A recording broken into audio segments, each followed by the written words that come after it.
Right. Okay. So we're going to do 2, 3, and 4 here, and so we've got here's the measurement of the height of the ant hill, little ant colony, and it's already up to height 10 apparently, and I want to know how much work it's going to take to get it up to 15. Well, the idea is that in this process of getting it up from 10 to 15, each little bit, the amount of work that it takes, the amount of effort that it takes to go up some little bit there's a certain amount of effort per unit length, and then I got to multiply it times that length. And so as an integral, what I would write down is that the effort, I'll call that E, I guess. Yeah. The amount of effort. Well, I need to add up the amount of effort that it would take to accomplish each little tiny little task. I'll call that DE. So DE says how much effort to go up some little tiny little bit. And DE is the ant hours per unit length, which is 2 plus Z, times the length, which is DZ. Oh, excuse me, I'm now realizing I've made a bad variable choice here. The E has already been chosen to be this function. The statement of the problem uses that as E. So I can't use this as E. Sorry about that. Now let's call this F for effort. Could you write a little bit larger? Yeah, I've been writing too small. Sorry about that. Let me just recopy this whole thing. F, integral df, integral E of z dz, which is integral 2 plus z dz. And z goes from 10 to 15. Okay, so is that okay for number 2? Is everybody okay with that? And so the problem just said what's the domain and what's the integrand? So the domain is the interval from 10 to 15, and the integrand is this E of z function. Yeah. Okay, now problem number 3 says, okay, let's write out an explicit Riemann sum just in terms of I and N to do the, and I'm just going to do the part for 512. I'm not going to do the 511. Okay, so we'll just do this 512 part. So the point is, we've already got an integral. Here it is. I just need to write out what the Riemann sum is that represents this integral. And so that Riemann sum is limit, summation. Now I goes from 1 to n. F of xi times delta x. Now, all this stuff we have formulas for. Delta x is b minus a over n, which is 15 minus 10 over n, which is just 5 over n. There's your delta x. Okay? I'm just curious. Yeah. Delta z. I'm sorry. Thank you. Thank you. That's a z. Thank you.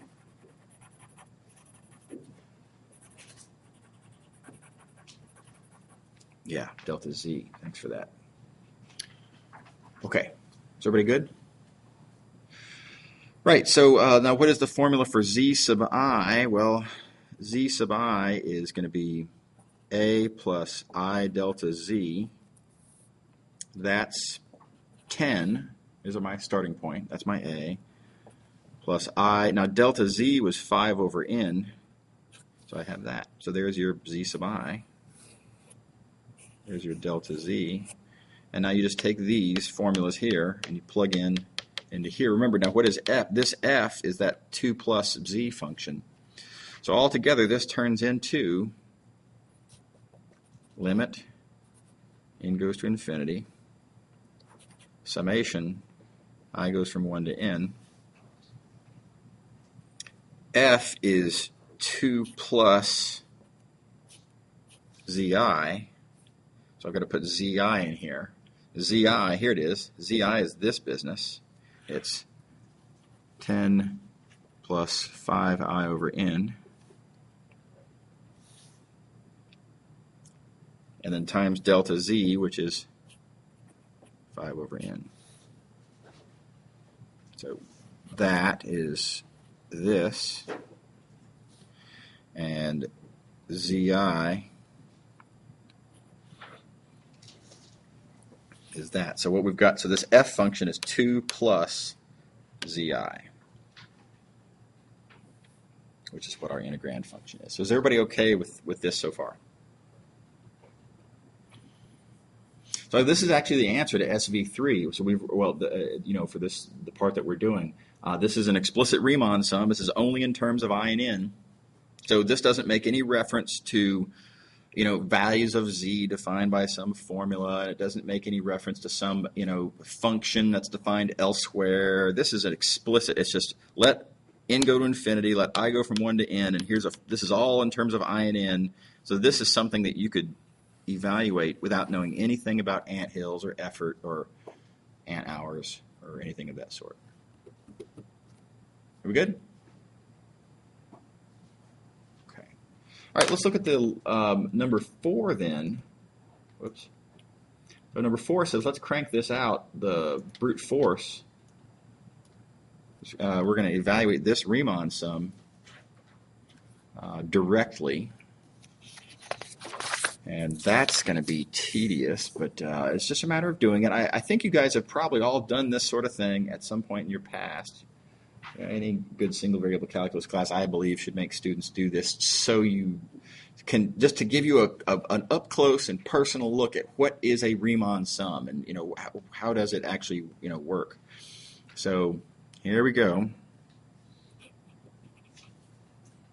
Let me recopy here.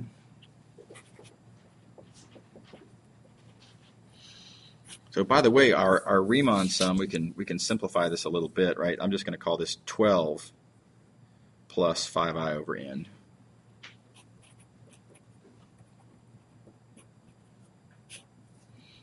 And we've got 5 over n there.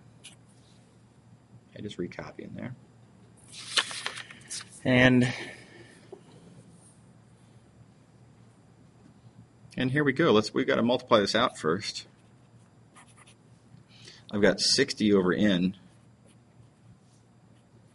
plus, and then I have 25i over n squared. Okay. Now, I is the variable as far as the summation is concerned. I goes from 1 to n. N is fixed as far as the summation is concerned. So that can be treated like a constant. And this is just a constant times I. So I'm going to rewrite this. That summation I'm going to rewrite as follows. I'm going to write it as 60 over n times summation of 1 plus 25 over n squared times summation I. So in other words, I've separated it out. I mean, summations are separable. Summation of a summation is the summation of the summations. Right? And then I factored out this constant 60 over n outside of its summation, and I factored out 25 over n squared out of its summation. And these still, summation I goes from 1 to n. And I claim that these are things that you guys probably recall, that we have handy-dandy formulas for these things. So if I let I range between 1 and n, and for each value of I between 1 and n, if I add 1, that adds up to n.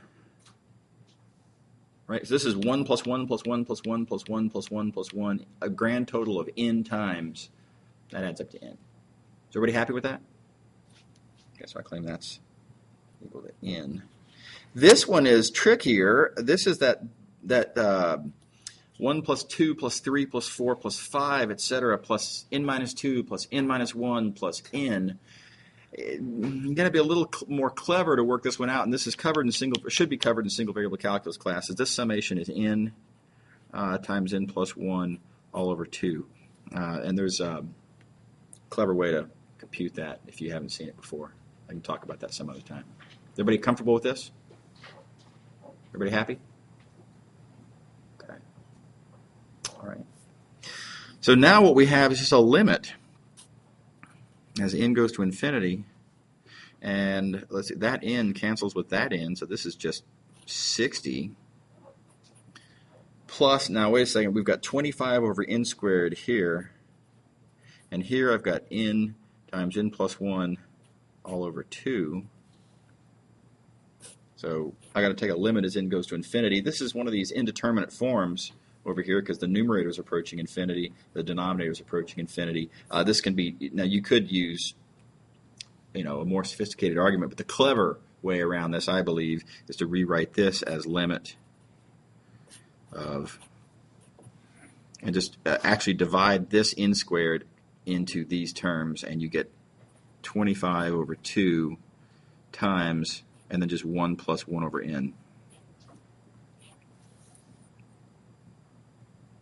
And it's very clear what happens when n goes to infinity here. As n goes to infinity, that term just goes away.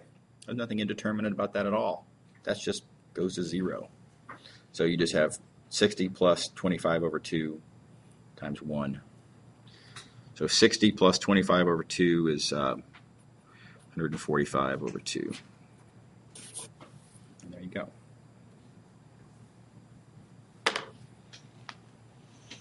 Everybody good? Yeah. Are we, would we have to know series approximations for tests? Series approximations, what do you mean? Limits, whatever. What? Geometric series? Are you referring to like that? Yeah. Are we going to Like these formulas here? reductions, I guess, what they're. Yeah. Let's see. This one I hope won't be a memory problem. Right? This should be an easy one. Yeah, and this one is not hard to derive either, and it's such a cool little calculation. This is something I want everybody to know, and let me just show you how this works. It's so cool. If you want to know what is the sum of 1 plus 2 plus etc. plus n minus 1 plus n, just rewrite it backwards. That's a minus. Doggone it. And then add it to itself, and you get 2s equals, and you have n plus 1 plus n plus 1 plus etc. n plus 1 plus n plus 1. In fact, you have n times n plus 1. So it's really easy to derive. Divide by 2, solve for s. Right? And it's a super clever calculation. So I would like everyone to know this formula too, just because it is so easy to rederive if you forget it. Yeah. Right. Okay. It's occurring to me that this last problem, so SV5 fits in pretty nicely with this sequence of problems. So let me just do that one here real quick as well, because we're sort of in mid-process. SV5 says, okay, forget about Riemann sums. Just evaluate this directly using the fundamental theorem of calculus, and look how easy this is. Right? Using the fundamental theorem of calculus, we have integral from 10 to 15 of 2 plus z dz. That gives me 2z plus 1/2 z squared. 10 to 15, and it's just arithmetic at this point, right? So the moral of the story here is that the fundamental theorem of calculus is awesome. Let's see. Well, there's a certain amount of arithmetic. I'll let you do that.